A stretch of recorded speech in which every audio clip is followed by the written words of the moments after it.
Well, it seems as though we have a water leak under this slab foundation. And so what I've done, I've pulled the carpet back. We're going to start right here because, oh boy, we have a vanity right here. And so we're gonna, that's where they've done some foundation work in the past. And then we will also come in here.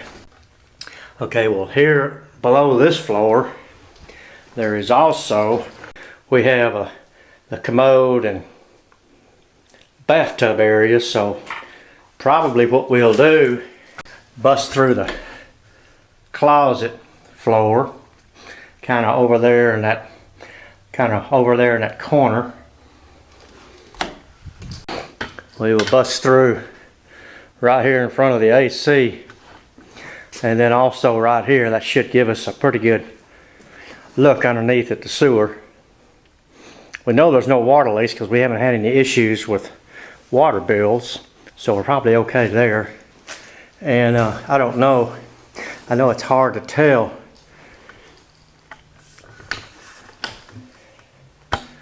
other than having some, I'll get my water level out eventually and we'll find out how far down it is. But in the meantime, I'm going to see how difficult it is to get through that floor without a jackhammer for today, just for kind of a test place, just to see if it's wet under there.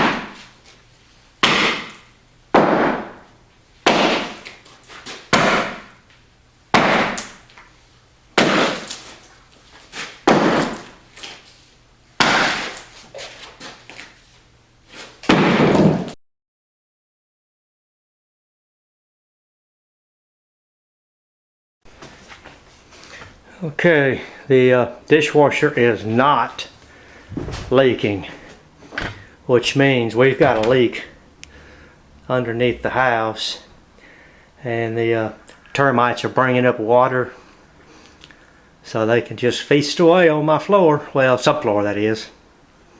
So looks like we're fixing to dig up some more concrete.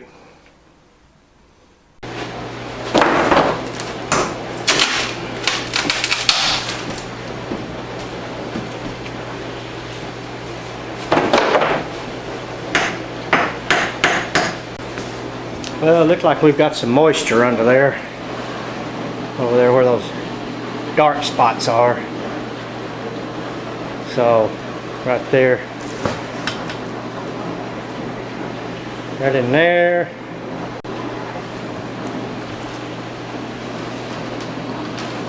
So, breaking up more concrete.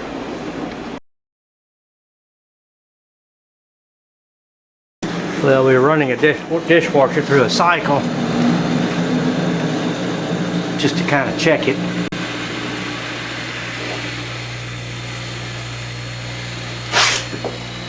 I see no water. So that means it's definitely coming from underneath the house, and there's no leak under the sink. No leak under the sink, so looks like we got some work to do. Well, we found some moisture down there, so I'm going to dig a little more. The only problem with this one's under a counter, so that 2-inch line there in the wall is probably broke underground.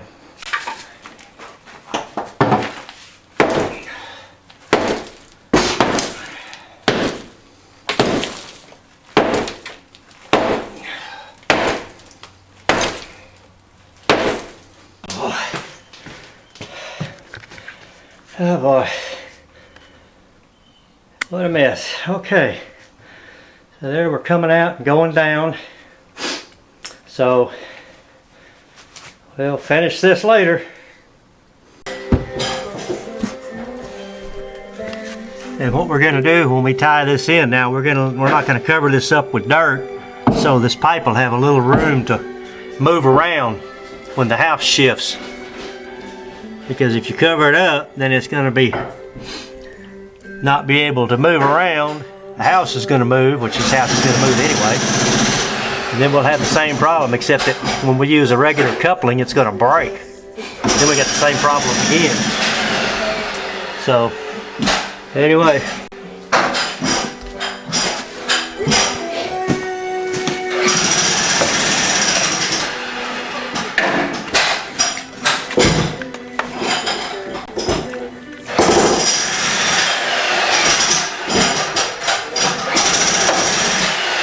This is, we're going to cut the pipe and put a cap on it.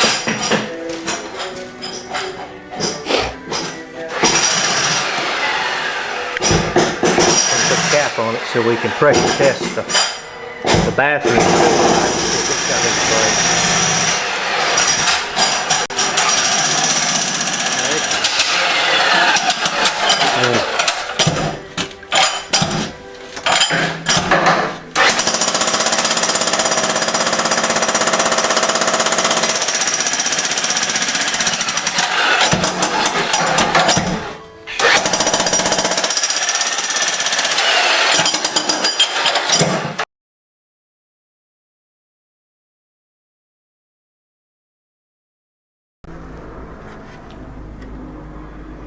I've got this bathroom capped off. We've got it full of water.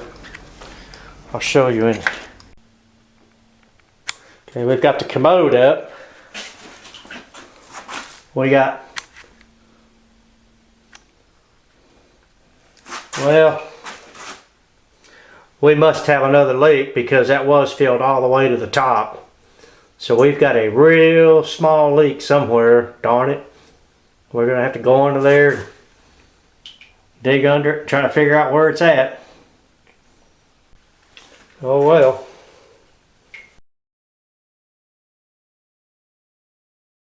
First, we're going to come here to the kitchen sink.